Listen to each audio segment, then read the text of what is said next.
la femme que je souhaiterais et que je rêverais de rencontrer et d'habiller par la même occasion, ce serait Rihanna, car elle a un style éclectique qui a évolué beaucoup avec sa morphologie tout au long de sa carrière.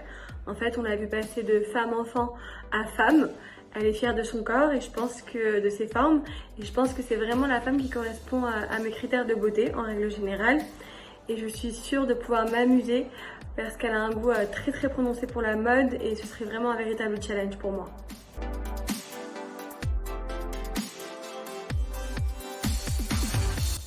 Une mode inclusive, c'est pour moi une mode sans limite de temps, de style, de genre ou de morphologie. Entre autres, c'est pouvoir choisir son vêtement sans trop te poser de questions ni se prendre vraiment la tête sur la taille ou sur le style. À la limite sur la saison. Je dirais aussi que ça passe par une diversification de la représentation du corps de la femme et de l'être humain en règle générale, dans les campagnes de publicité, sur les sites internet et sur les défilés. Je vous invite à faire un petit tour sur le printemps.com si ce n'est pas encore le cas. Ça illustre très bien ces changements. Enfin, je dirais que c'est une mode inspirée du monde entier. On l'a bien vu lors des défilés, les créateurs tirent l'inspiration de diverses cultures et empruntent les codes et les réinventent. Et c'est très beau à voir.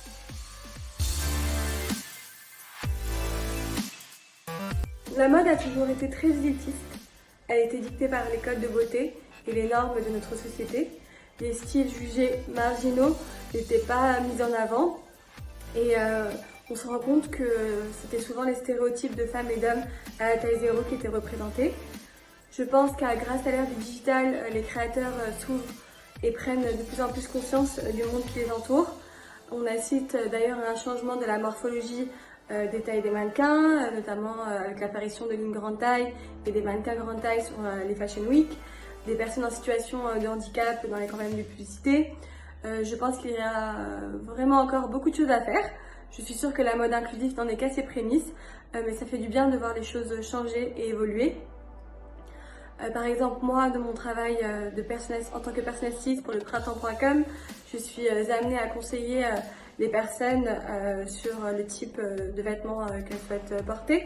Et justement, je les incite à passer outre le genre du vêtement et même le style du vêtement et à passer outre le body shame quand il s'agit de parler de mensuration.